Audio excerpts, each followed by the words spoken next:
Hello, everyone, and welcome to, was it morning show where you are in America or other parts of the world anyway, whatever time it is where you are.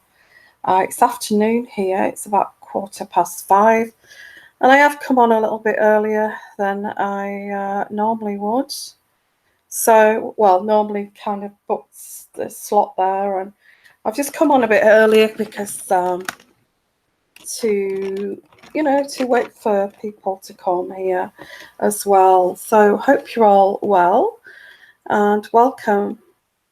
I thought I'd do a narcissistic series video today because I think this is very important to educate my community. Hi everyone. Hi Lady Chatterley, how are you? And so it's live and interactive, so please put your points there about this, okay?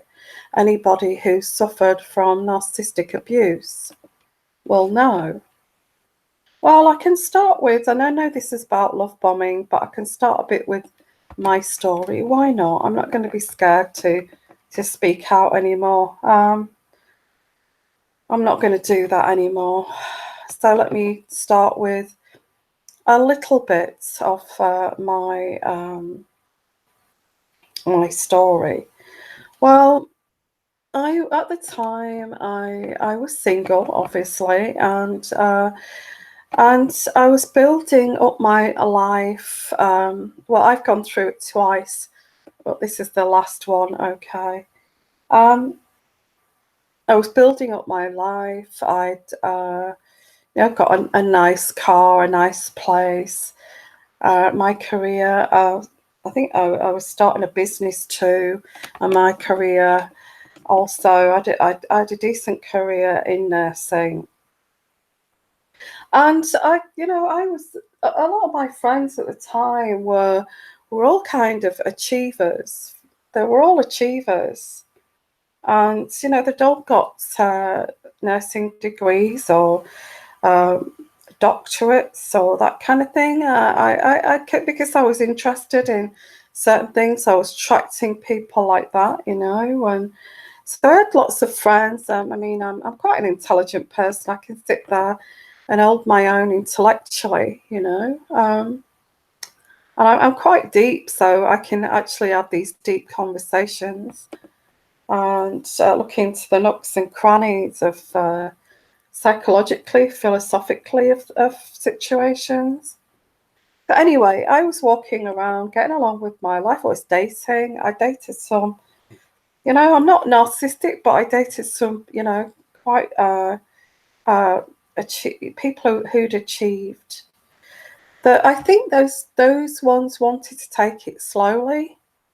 I dated a couple of people who wanted to take things slowly, okay, and they were achievers, and they had, and they had built up a life for themselves. So maybe they were beyond, maybe they were beyond my years in that kind of experience with these kind of abusers. I don't know, but I've experienced a malignant narcissist,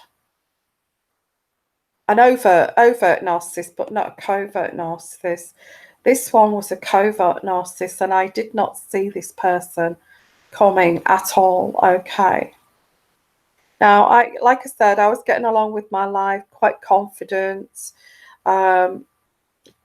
dressed really smartly. I was very kind of, I was more, it's in terms of this lovely apartment that I had, it was like OCD. It was very clean, everything, very smart, very classy looking. And I prided myself on building that up. And I had these plans that I wanted to, go and I had these dreams that I wanted to go and live in Greece for a while. So that was also on the table. and I was working on that too. And I've got friends out in Greece too, because I used to go out there quite regularly. So, hi everyone, and welcome to my show here. So, okay. So anyway, I was walking around. I don't feel this covert narcissist experienced somebody like me. I think I was in a big ambition, for this narcissist. And I don't feel they knew what they were getting themselves into, or what the challenge was with me. But then again, narcissists like challenges too. So, well, I guess it's the same scenario. A narcissist likes what they see as like an object, and they like what you have achieved. You may have achieved all of this. You've got holidays away overseas in Europe. You've got friends overseas, and you've got friends in London, and you've also got potential partners that are willing to take it very slowly with you. And then walks in the covert narcissist. Okay, now they from day one. In fact, when they first see you, they start to they become this actor, this kind of A-listing actor. That's what they do. This is my experience anyway. They become this actor, and you see the actor, or you see the actress. So what these covert narcissists do, they date you, and they'll sit there quietly and agree with everything you say. And I want to hear about you, and let me hear about you. You're so interesting. And if I'd have experienced a covert narcissist, I would have seen that now as a big red flag. Okay, but at the time, I thought, no, this sounds very charming, and I would tell this person everything, and they get you so to drop your guard, because you think to yourself, wow, I've never met anyone so open to psychology, open to talking so openly like this. But what you don't realize is they're mirroring you. They're mirroring you, and they're acting as you. So what you do, and this sounds narcissistic too, but what you do, you end up falling in love with yourself, okay? Because what's so attractive is that you feel like you've met your soulmate, because this person is acting like you, and they've studied you for a long time, okay? And this is where it becomes quite scary. They act and they've studied you for so long as an object, guys. They've studied you, and then they start to act like you. This is what the narcissist does, and they put on this mask, and they emulate you, and then they start to, it's like they're stealing your identity. That's what they're doing. They're stealing your identity, so they start to act like you. And that's what you kind of fall for, is, wow, I've met somebody who is interested in all the things that I am interested in. Psychology, sociology, everything that you're interested in, travel, doesn't like England because of the social structure, and you may have had discussions on all these deep discussions on class system and social system, which is in England. There's all these different classes, and it's also very unfair. And there's all those kind of philosophical discussions. So you're sat there with this dinner, this dinner you've been to, and you start to, at that point, you're going to restaurants. You go, like me, I was going into London quite regularly. We'd go to restaurants, we'd stay over, we'd go on trips and things like that. And oh, I love camping, I like cycling, I like this, I like that. And they are so the same. They are so the same. Yes, and it does sound pretty naive, but what normal person would be like this? A normal person without this kind of crazy narcissistic personality disorder would actually admit, oh, I'll admit I don't like cycling, and I don't like spicy food. But I do like, although I don't like that, I do like this, and I can understand your interest in that.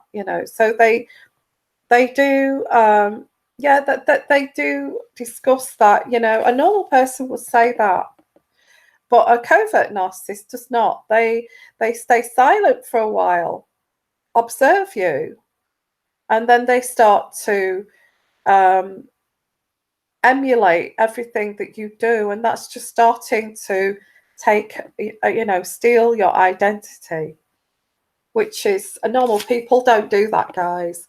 But why do we fall for this? Is because we've not experienced it.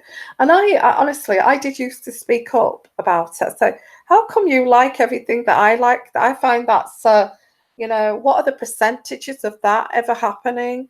It's like the percentages of that happening in the real world is like 5%. 5% of the whole of England would actually match the same interests. And here I have on my doorstep somebody saying to me that they're like actually like a mirror image of myself. I mean, I should have caught on to that.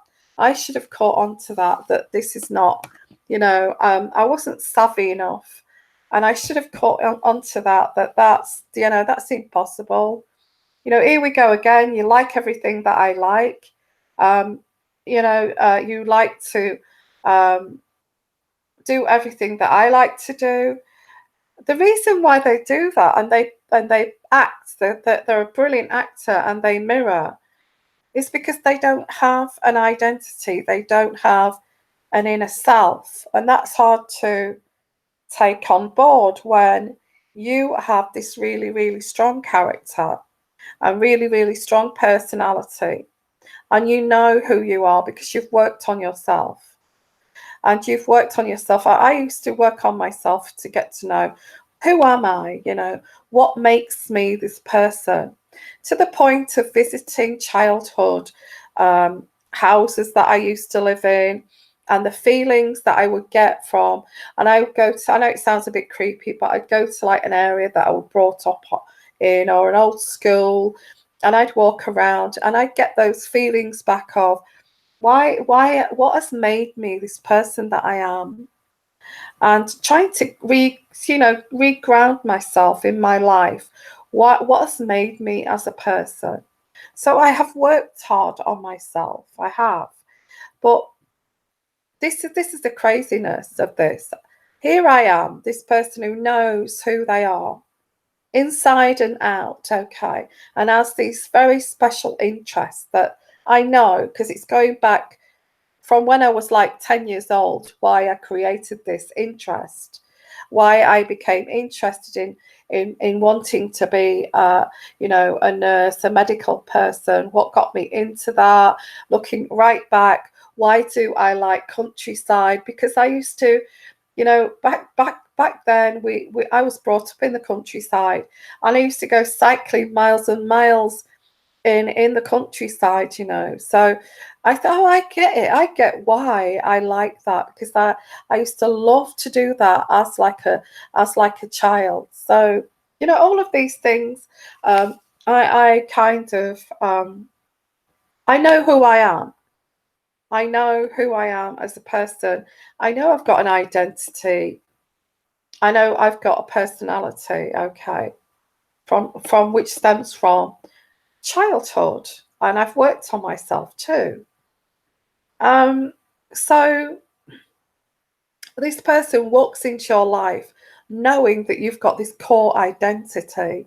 They know that they can smell it a mile off, that you've got this really strong core identity. And, oh, I want a slice of that. It's like they can, you've worked on this identity for years and years and years, and they walk into your life and they feel that they can steal that from you. How ridiculous is that, guys? Okay. And this is how narcissists think. They think that they can just walk in and just copy you and act like you, and that's it. I've got an identity, and I've got that from you. Okay, I've got that from you. So so they wear this mask to protect who they are underneath. I think we kind of know that now. And it's a big cover up. It's a big cover up of who they are. And then all of a sudden they become this, because they've stolen some of your identity, they feel fulfilled. Okay, I've got a girlfriend, and I feel so fulfilled because I've stolen her inner identity, and I'm acting like her, and I'm so confident, and I've become this very confident person who knows who I am. Okay, this is all craziness, because what are they doing? They are mimicking you. They mimic you. And occasionally the mask will drop, and you'll point it out. Okay, you'll point it out. Suddenly it will be like, somebody will say something like, oh, they may have said something like, oh, I love asparagus, I adore asparagus, and all these conversations. Have you tried it, char grilled and all this, for instance? Okay. And you're thinking, wow, this person is so excitable, they're bounding about like Tigger. And then all of a sudden, one day the mask will drop a little bit, because someone will give them asparagus. Okay. And this covert narcissist, oh, I can't, no, thank you, I can't, I don't like asparagus. Okay. And you, the normal person, will notice that, because normal people notice things like this, and you'll go, well, didn't you tell me that you used to like those asparagus? Well, oh yeah. Oh yeah, but I've gone off them. I was sick one day, and all these kind of lie after lie after lie. Okay, lie after lie after lie.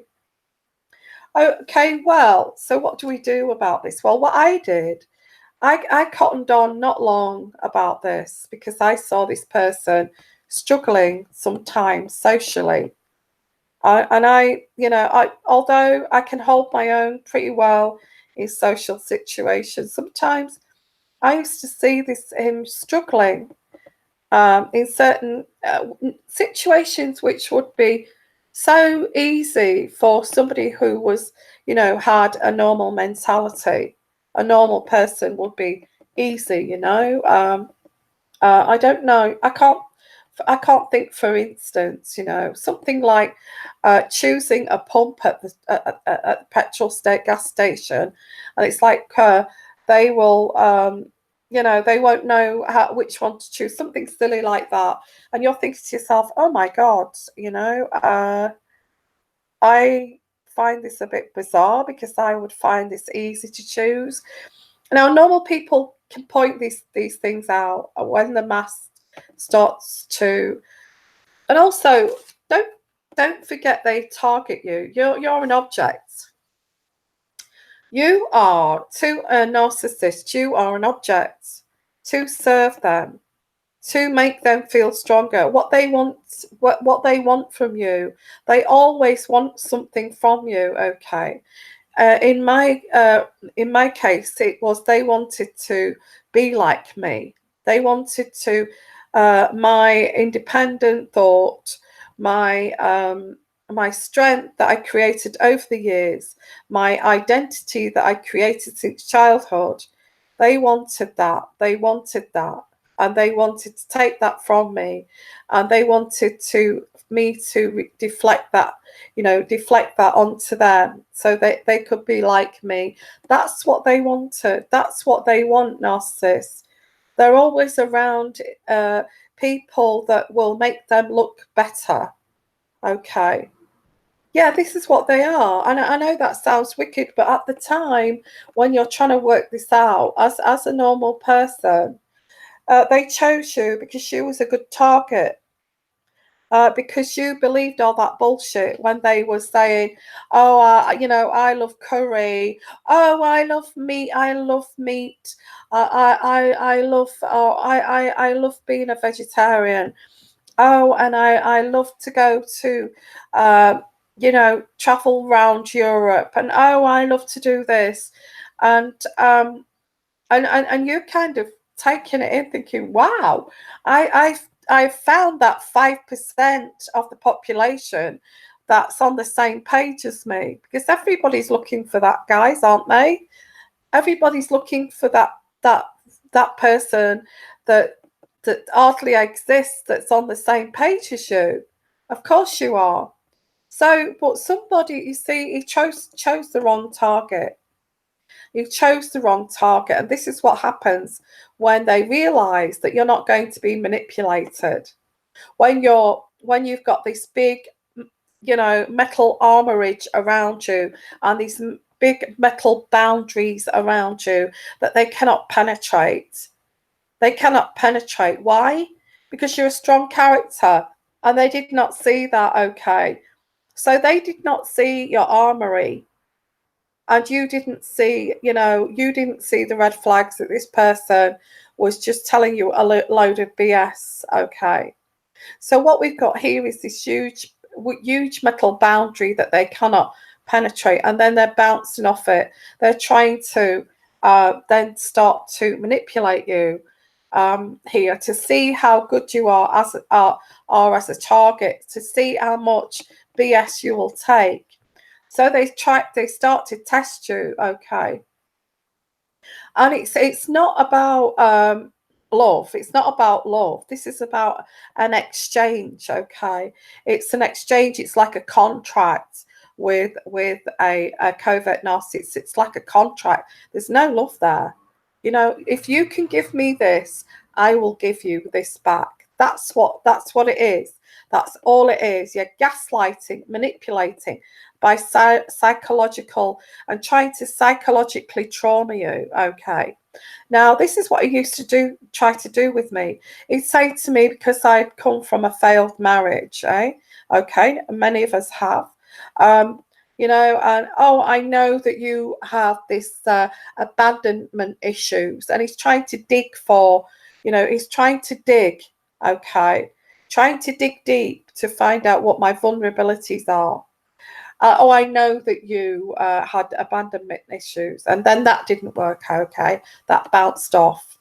Oh, I don't have abandonment issues. What are you talking about? Oh, I know that you have trust issues. Your brother told me you had trust issues. Yes, but I never told you I'd got trust issues. Why would my brother say that? He began to try to make me jealous because he thought that this is where it started. He thought that that I had trust issues because my brother said, "Oh, she's got trust issues. She had a bad time with this relationship before.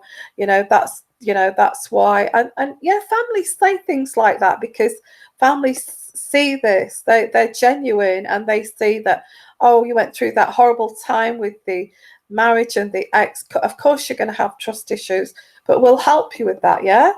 But they don't. Narcissists don't. They take your vulnerability and they run with it. They run with it, guys, and they will then. That's when the abuse starts. They start to flirt in front of you with other, females, males. That start to flirt in front of you, and then you'll say to them, "Please don't do that," because you've got boundaries, and you will point that out and you say, can you please not do that? I find it insulting. You do that in front of me. You do that again and we're over. And that's what I was like. You know, I never took any BS. I said, you do that again and it's over between us. Oh, you're so jealous. I can't do anything. I can't look at anyone. I can't, you know, you're so pathetic. You're so jealous. You know, this is where they try to manipulate you. And then when they realize, oh, it's a bit of a fruitless act of trying to make this person jealous, they then start to degrade you because they want to bring you down, okay, from that, because what they do is love bomb you.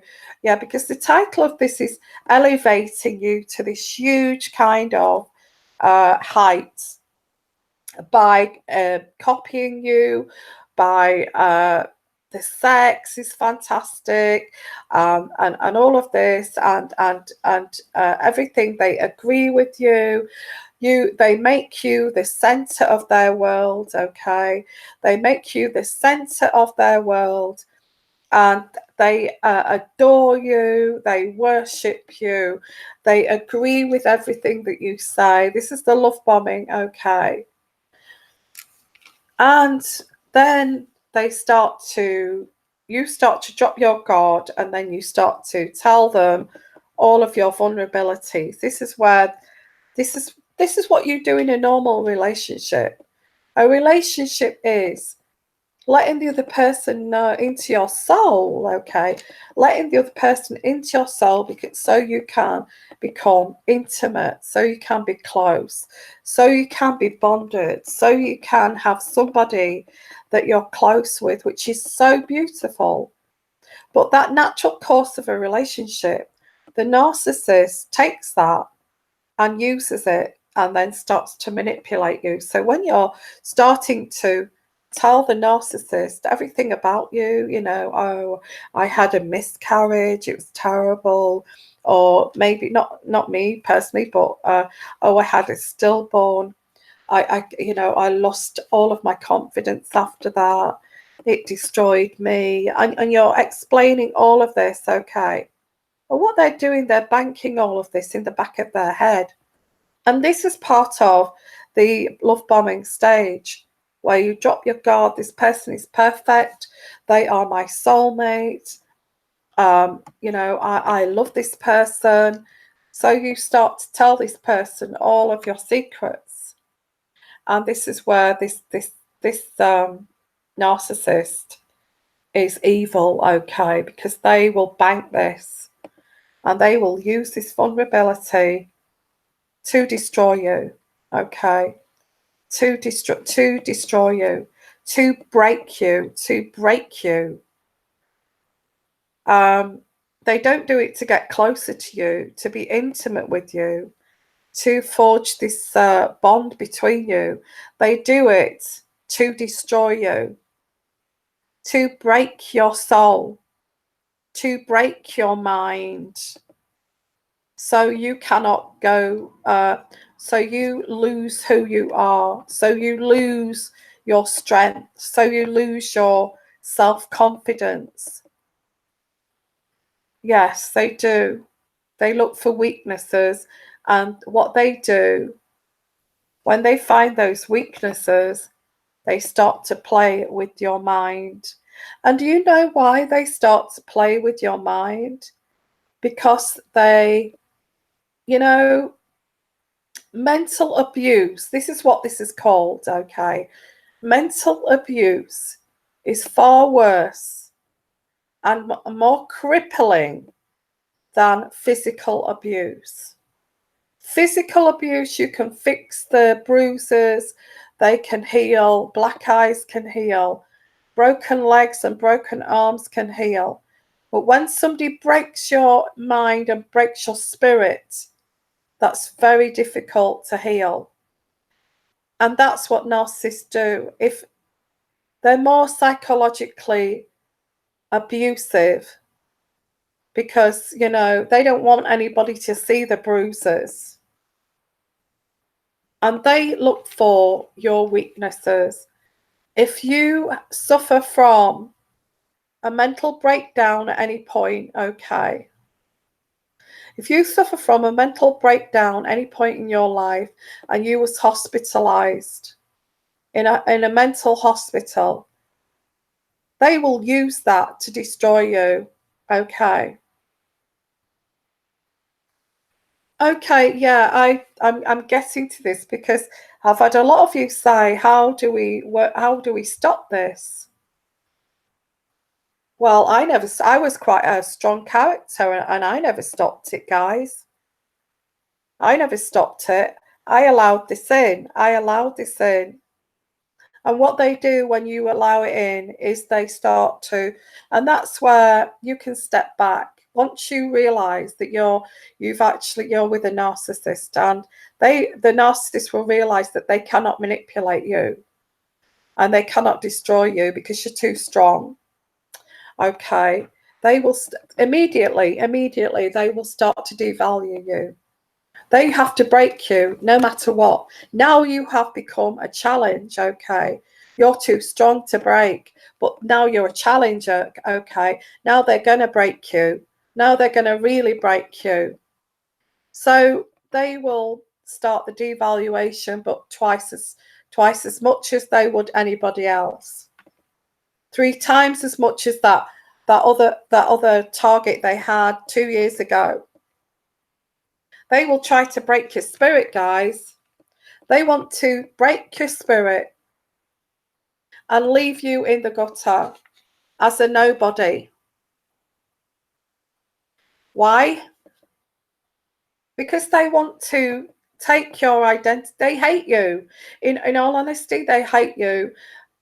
All they wanted from you was fuel. Narcissistic fuel, okay.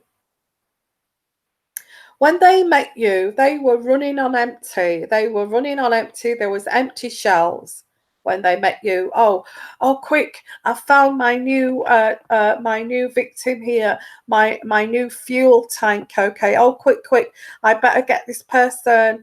You know, I better love bomb this person like crazy because she has got so much fuel to give to me. You know, first of all, I can pretend to be her. I can extract all that identity from her, and in the meantime, I can taunt her to make her work on her vulnerabilities to get fuel. Okay, get fuel. And what is fuel? What is fuel? Well, fuel is you saying, like me when I was saying, no, you can't do that. No, you know, you don't speak to me like that. You don't do that in front of me. You do not flirt in front of me, because that to them is fuel. That shows that they've hit that raw nerve of yours. That's what they think. They think that they've hit a raw nerve, although you're sticking up for yourself because you've got boundaries. No, you can't do that. Will you stop doing that? I don't like that. To them, that's fuel. That's narcissistic fuel. They don't see it as like a boundary. You know, narcissists do not have boundaries. They don't see it as boundaries. They see that as narcissistic fuel. Please don't do that. Don't do that. I don't want you to do that. Please don't behave like that in front of me. Please don't call me that name. And they think, well, you're not going anywhere, so I'll keep doing it until you stop telling me. And they'll rage. At that point, they rage. They rage. Okay, you show them this narcissistic fuel, okay, and they drink it up. They drink it up. You being so frustrated, you being annoyed, upset that they have crossed your boundaries, and they drink it all up. It's narcissistic fuel.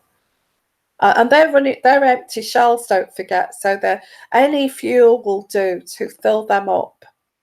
So they've taken it from you. They're draining that energy from you. You're becoming exhausted by telling this person to stop doing this, and you're getting confused of what the hell is happening here. They see this as, oh, let's sit down and talk. We need to talk. You know, did you realize that behavior that you expressed was wrong? What was that about? And you want to sit down and you want a one-to-one conversation about bad behavior, and they start to rage. Okay, they start to rage, and they see that as all fuel. The other thing that they see as fuel, because when you meet them and they're this empty fuel tank that needs filling, okay, when they've love bombed you, and they when they see that hunger, a lot of women are looking for men to adore them, to love them, like that fairy tale, coming true. And it's never going to happen to me. Then suddenly this narcissist steps in and it happens to them. Well, they start to, look all lovingly into the narcissist's eyes.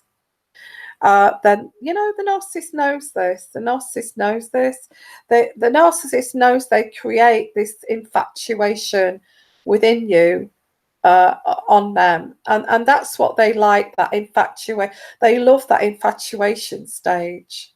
They love that newness of baiting a new target. They love it. Narcissists love it.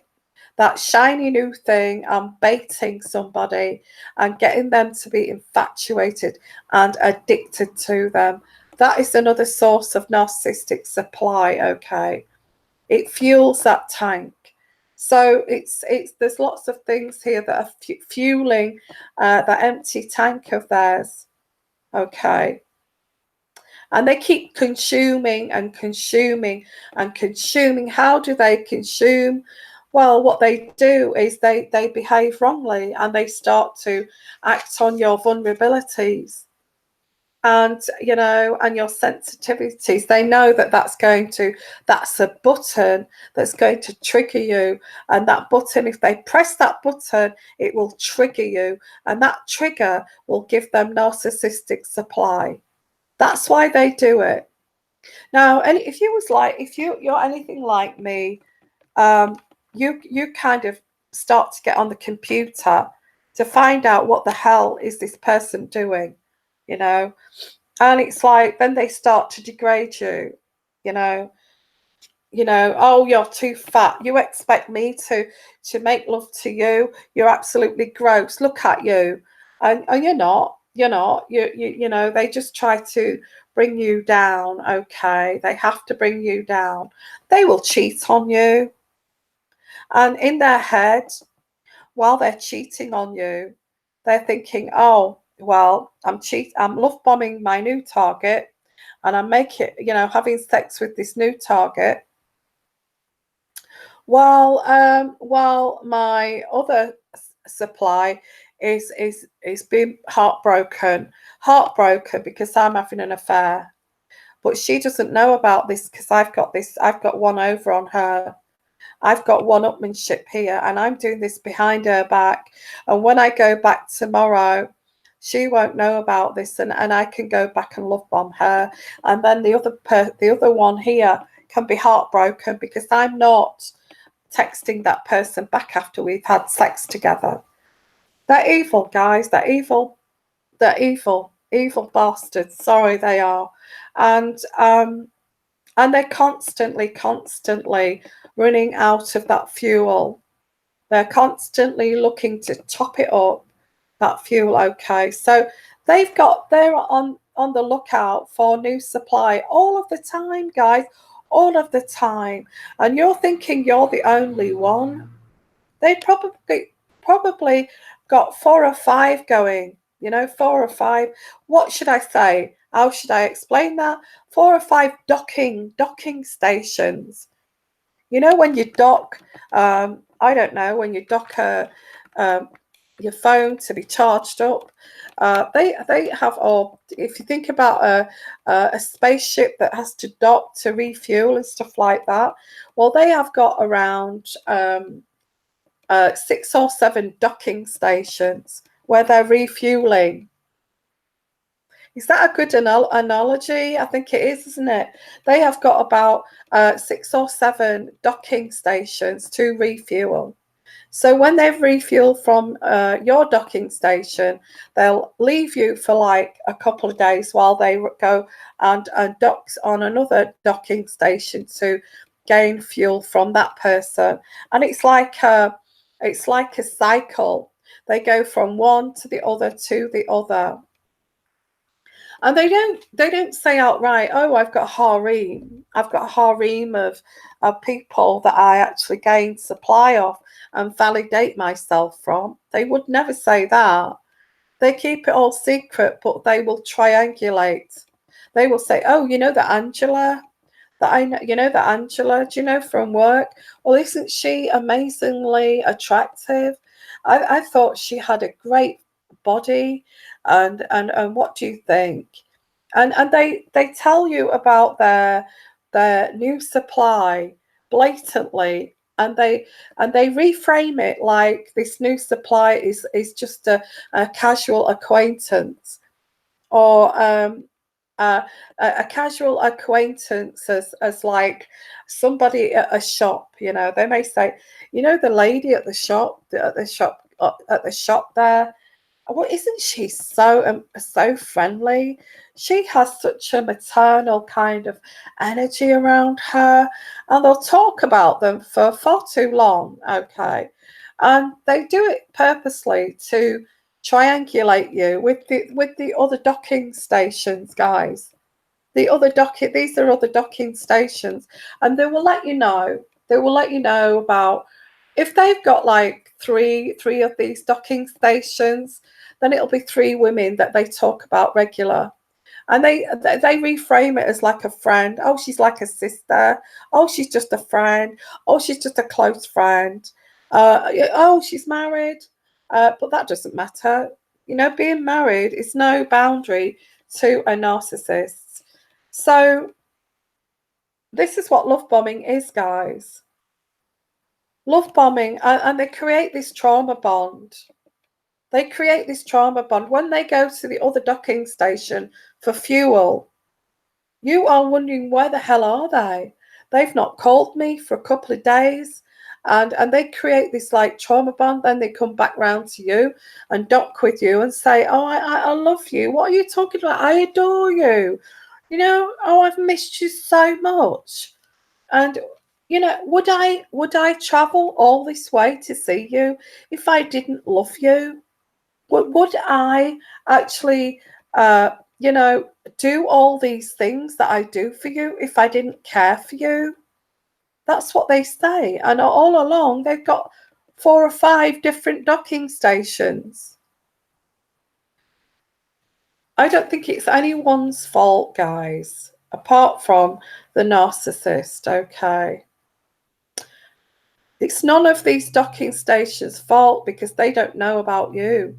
Oh, they've heard the triangulation stories like you have. And you may be this person's wife. And they'll say to these other docket, you know, my wife doesn't understand me. You know, my wife, she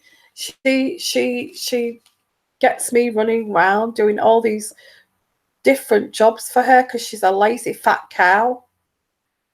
You know, this is what, and all these other ones, oh, that's awful. And you're so lovely. You're so lovely. You're so lovely. Okay. And what do we do about this, guys? Well, what I did and what I do now, actually, if I see a narcissist, you've got to see them. If this person, when you get to the discard stage with a narcissist, when they're starting to discard you and they're replacing you, when they've got a good secondary supply and they want to swap this one to the primary source, they will start to devalue you. And they will talk about this secondary source like she's like the best thing on planet Earth, you know. Oh, well, you know about this Christine. You know, she is she's really great at her job, and she is doing she's got a PhD, and she's thinking about she'd love an older guy, so you know that person is a lot younger than they are, and she'd love an older. She said to me that she'd love an older guy, and you see, anybody normal would question that, wouldn't they? You know, I'm sat here, your girlfriend, and you're talking about somebody else to me. That's not normal. Normal people don't do that. Okay. What they're saying is this secondary supply is actually treating me a lot better than you are. And I'm just letting you work, letting you know, so you work harder and you try to chase me and bring me back into this relationship. Because what they want you to do, guys, is have a fight, a cat fight with this secondary supply. That's why they triangulate like this, because they get more narcissistic supply if they got people fighting over them. So what I did, I sat back and I listened to this, guys. I remember listening to this, and I thought to myself, well, I can understand why he chose her as a target, because she was an Eastern European girl that would probably be looking for an English guy, a rich English guy to marry, because she's from a poorer country and she's got the qualifications, she got a job here. So the second thing she's looking for, so that's what he's working on, the vulnerability there. He knows that there's a vulnerability that he can work on. And it's because she's from a third world country that he's working on that.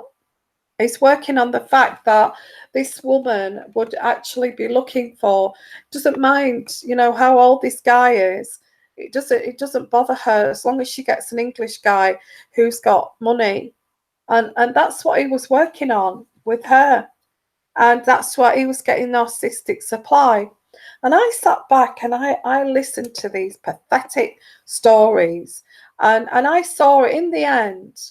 I saw it as like a movie show. I sat there and I listened to all of this BS. And it was like watching something that was separated from me. And because I'd woken up to this BS, this bullshit. And I saw it and I was starting to observe. Because at that time I could not escape that situation. So I actually separate myself, detach myself, and I saw it like a movie in front of me. And I saw the narcissist as like he just saw women as objects, as like utensils or appliances, what could actually supply him narcissistic supply. That's all he saw. People, and everybody. He would say, oh my God, and he would brag about people thinking that he was amazing. Oh, I got adoration today at work because somebody said that I was really good at my job. And that's another big red flag, is that these types always need validation to fill up that fuel tank. So, when they've had a good validation day and they come home from work, they will tell you about every, a normal person would not bother about that. They'd say thank you to the person that's given them lots of accolade for their work, hard work, okay? And yeah, I can imagine that someone come home from work saying, yeah, I've had a good day today. Somebody told me that I did a good job and it really, I felt that was really nice. And that's as far as it would go. But a narcissist would sit there all night talking about this person and repeating it over and over again about how they've been validated by this person, by that person, because what they're doing is telling you all about their narcissistic supply and fuel they've had all day. When you kind of wake up to the narcissist and these big red flags, you can see it as clear as day.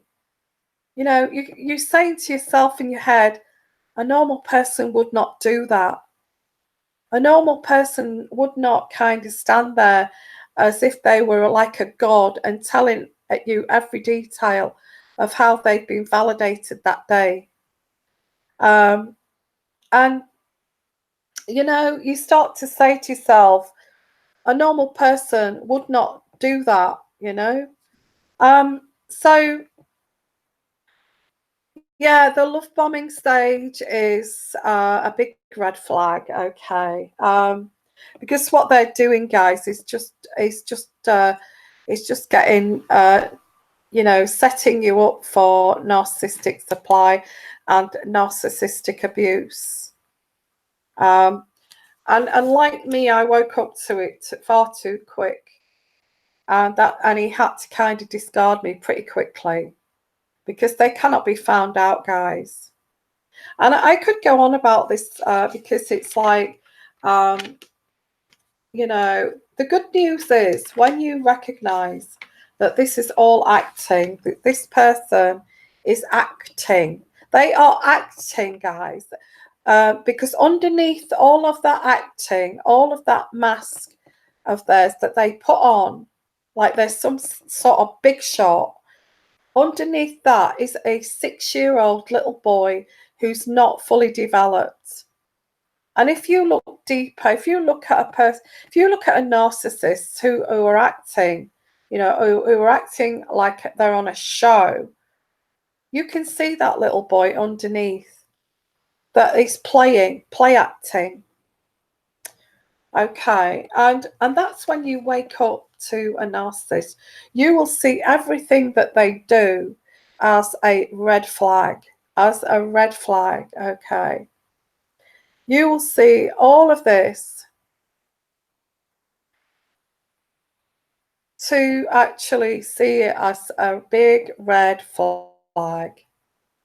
And hopefully in the future, if somebody comes on too strong, and you know, those two people that I dated before who wanted to take it slowly, I wish I'd have taken it slowly with them and to see where that would go, because that is the normal thing to do.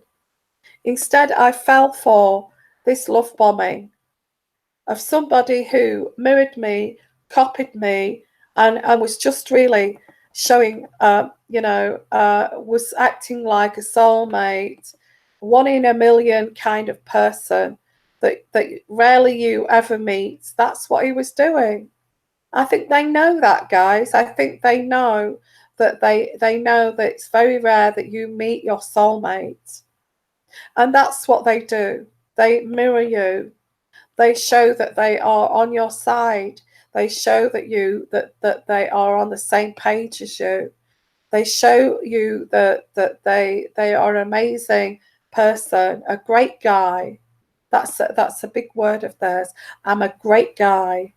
You know, a great guy. And you will ask them, well, what happened with your ex if you're such a great guy? And they'll say, well, she didn't appreciate that I was a great guy. And then you start to kind of believe it a bit. Well, maybe she didn't appreciate that he was a great guy. But, you know, always be wary of anyone that's too good to be true. Because when it's too good to be true, it usually is too good to be true. And what you should do if you do meet someone, because you can meet people that are similar to you, thinking, wow, you know, I've met somebody who shares a lot of my interests. Say to that person, you know, I'm not quite sure about this yet, so I'd prefer if we kind of slow this down. If you don't mind, I'm not sure about this. Just make sure that you say that. When you say that, that frightens off a narcissist, okay? A normal person would say, okay, that's fair enough. You're acting sensibly in a world of what it is like today. A narcissist will just go to another target that's easier. So make sure that if it's anything, if you feel that somebody is liking all the same things as you, is like far beyond believing, then you need to step back and say, this is too good to be true. And say to this person, you know, I'm not sure about this yet. So I just want to take this slowly and see how this goes. I'd like to get to know you more. Okay. And take your time and look for, instead of looking for this soulmate within a person, look for a normal person, a normal functioning human being in a person with all their faults, all their foibles, and not kind of faking it, because a normal person will admit that they're not perfect, and they get things wrong now and again. A narcissist will not admit to, well, they may admit to it to try to look normal, but if they're that good at hiding who they are. But you have to realize that these people, this flamboyancy that they do at the beginning, is nothing more than a predator looking for fuel, okay? Fuel to fuel up their empty tank, and that's all they're looking for here. And when they start to discard you, you know, you can do no right, you can do no rights, everything you do is wrong. Lots of accusations here all the time. And you know, it's big kind of flamboyant kind of tantrums too. Oh, you're so twisted. Oh, you twist everything I say. You know, you need to go and get help. You're crazy. You're crazy. You need to go and get help. You don't understand me. You know, I've done all of these things for you. I've traveled across the country for you. I've traveled to another country for you. And look, this is how you treat me.